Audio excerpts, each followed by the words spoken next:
ತಾಂತ್ರಿಕತೆ ಮತ್ತು ಕೃತಕ ಬುದ್ಧಿಮತ್ತೆಯ ಎಐ ಈ ವೇಗದ ಜಗತ್ತಿನಲ್ಲಿ ಹಳ್ಳಿಯ ಸೊಗಡು ಮತ್ತು ಸಾಂಪ್ರದಾಯಿಕ ಕಲೆಗಳು ಕಣ್ಮರೆಯಾಗುತ್ತಿವೆ. ಇಂತಹ ಸಂದರ್ಭದಲ್ಲಿ ನಶಿಸುತ್ತಿರುವ ಗ್ರಾಮೀಣ ಸಂಸ್ಕೃತಿಗೆ ಮರುಜೀವ ನೀಡುವ ನಿಟ್ಟಿನಲ್ಲಿ ಲೋಯೋಲಾ ವಿಕಾಸ ಕೇಂದ್ರ, ಮುಂಡಗೋಡದ ಬುಡಕಟ್ಟು ಮತ್ತು ತಳ ಸಮುದಾಯಗಳ ಒಕ್ಕೂಟ ಹಾಗೂ ಇತರ 7 ಸಂಘಟನೆಗಳ ಸಹಯೋಗದೊಂದಿಗೆ ಹಮ್ಮಿಕೊಂಡಿದ್ದ ಸಾಂಸ್ಕೃತಿಕ ಕಲಾಮೇಳ ಸಾರ್ವಜನಿಕರ ಗಮನ ಸೆಳೆದಿದೆ.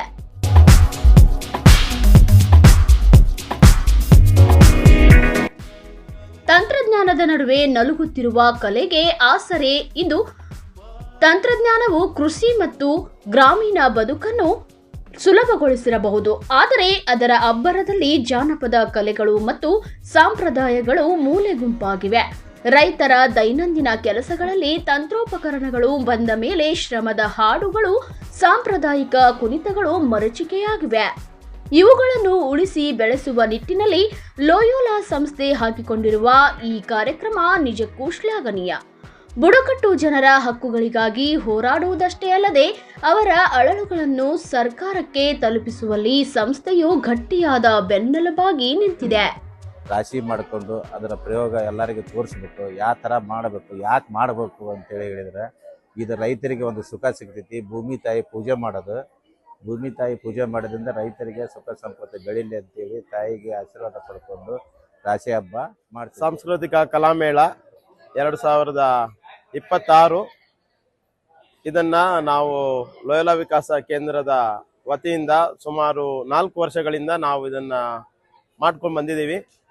ವಿಶೇಷವಾಗಿ ಬುಡಕಟ್ಟು ಮತ್ತು ತಳ ಸಮುದಾಯಗಳ ಸಂಘಟನೆಗಳ ಜೊತೆಗೂಡಿ ಈ ಒಂದು ಕಾರ್ಯಕ್ರಮವನ್ನು ನಾವು ಮಾಡ್ತಾ ಇದ್ದೀವಿ. ಮಹಿಳಾ ಸಬಲೀಕರಣ ಮತ್ತು ಸ್ವಾವಲಂಬಿ ಬದುಕು ಕೇವಲ ಕಲೆ ಮಾತ್ರವಲ್ಲದೆ ಮಹಿಳೆಯರನ್ನು ಆರ್ಥಿಕವಾಗಿ ಸದೃಢಗೊಳಿಸಲು ಲೋಯೋಲಾ ಕೇಂದ್ರವು ಮುಂಚೂಣಿಯಲ್ಲಿದೆ. ಕೇಂದ್ರದಲ್ಲಿಯೇ ಹೊಲಿಗೆ ತರಬೇತಿ, ಮಹಿಳಾ ಉಡುಪುಗಳ ತಯಾರಿಕೆ, ಕೈಚೀಲ ಮತ್ತು ಕಸೂತಿ ಕಲೆಗಳ ತರಬೇತಿ ನೀಡುವ ಮೂಲಕ ನೂರಾರು ಮಹಿಳೆಯರು ಇಂದು ಸ್ವಾವಲಂಬಿ ಜೀವನ ನಡೆಸುತ್ತಿದ್ದಾರೆ.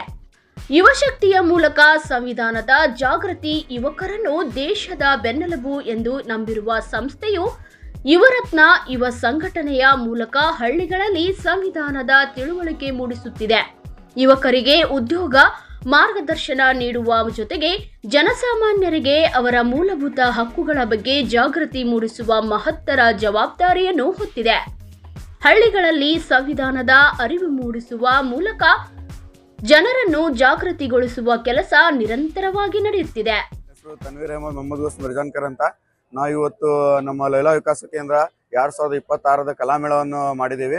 ಈ ಕಲಾಮೇಳದ ವಿಶೇಷತೆ ಏನಂದ್ರೆ, ನಮ್ಮ ಈ ಮುನಗೋಡ ತಾಲೂಕಿನ 54 ಹಳ್ಳಿಗಳಲ್ಲಿ ಯಾವ ರೀತಿ ಸಂಸ್ಕೃತಿ ಇದೆ, ಹಳ್ಳಿ ಬುಡಕಟ್ಟು ಜನಾಂಗದವ್ರು ಇದ್ದಾರೆ, ಸಿದ್ಧಿ ಇದ್ದಾರೆ, ಗೌಳಿ ಇದ್ದಾರೆ, ಲಂಬಾಣಿ ಇದ್ದಾರೆ, ಎಲ್ಲ ಜನಾಂಗದವ್ರದ ಒಂದು ಕಲೆಗಳನ್ನು ನಾವು ವರ್ಷ ನಮ್ಮ ಈ ಥರ ಒಂದು ಕಲಾಮೇಳ ಮಾಡಿ ಇದರಲ್ಲಿ ನಾವು ಜನರಿಗೆ ತೋರಿಸ್ಕೊಡ್ತೀವಿ. ಯಾಕಂದ್ರೆ ಈಗಿನ ಕಾಲದಲ್ಲಿ ಹೇಗಾಗ್ಬಿಟ್ಟಿದೆ ಅಂದ್ರೆ ಕಲೆಗಳ ಕಗಿಸ್ತಾ ಇದ್ದಾವೆ. ಎಲ್ಲರೂ ಈಗ ಡಿಜಿಟಲ್ ಮಾಡೆಲ್ ಇಂಡಿಯಾದಲ್ಲಿ ಎಲ್ಲಾನು ಮರಿತಾ ಇದ್ದಾರೆ. ಸೊ ಅದನ್ನ ನಾವು ದಾಟಿ ನಮ್ಮ ನೆಕ್ಸ್ಟ್ ಬರೋ ಪೀಳಿಗೆಗಳಿಗೂ ಅದನ್ನೆಲ್ಲ ಇರ್ಬೇಕಂತೇಳಿ ನಾವು ಈ ತರ ವರ್ಷ ಕಲಾಮೇಳ ಖುಷಿ ಅನ್ಸುತ್ತೆ. ಇವತ್ತು ವೇದಿಕೆ ಮೇಲೆ ಹರಿಗರಾಮ್ ಇಲ್ಲಿ ಇದರಲ್ಲಿ ಅವಕಾಶ ಕೊಟ್ಟಾರೆ. ನಾವು ಸ್ವಲ್ಪ ಒಂದು ಮಾತು ಈಗ ಹೇಳಿದ್ದೀನಿ. ಏನೈತೆ ಅಂದರೆ, ಆ್ಯಕ್ಚುಲಿ ನಮ್ಮ ಭಾರತ ಏನೈತಿ, ಈಗ ಬುದ್ಧ ಇರುವಾಗ 2,500 ಕಾಲದಿಂದ ನಮ್ಮ ಟಿಬೇಟಿಂದ ಬುದ್ಧಿಸ್ಟ್ ಜನಗಳು ಇಲ್ಲೇ ಕಲೀಲಿಕ್ಕೆ ಬರ್ತಾ ಇದ್ದಲ್ಲ, ಅದರದ ಬಗ್ಗೆ ನಾನು ಹೇಳಿದ್ದೀನಿ. ಪರಮ ಪೂಜಾ ದಲಾಲಮ್ಮಜಿ ಯಾವಾಗಲೂ ಹೇಳ್ತಾಯಿದ್ರು, ನಾವು ಈಗ ಇಲ್ಲೇ ಕಲ್ತಿದ್ದೀನಿ, ಭಾರತವರು ನಮ್ಮ ಗುರುಗಳು, ನಾವು ನಿಮ್ಮ ಶಿಷ್ಯವರು ಅದನ್ನು ಹೇಳ್ತಾಯಿದ್ರು. ಆ ಮೆಸೇಜ್ನೇ ಕೊಟ್ಟಿದ್ದೀನಿ.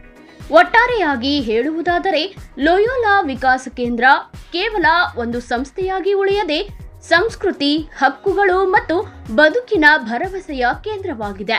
ಬುಡಕಟ್ಟು ಸಂಸ್ಕೃತಿಯನ್ನು ಉಳಿಸುವ ಇವರ ಈ ಸಾಮಾಜಿಕ ಜವಾಬ್ದಾರಿಯು ಇಂದಿನ ಕಾಲಘಟ್ಟದಲ್ಲಿ ಅತ್ಯಂತ ಪ್ರಶಂಸನೀಯವಾಗಿದೆ.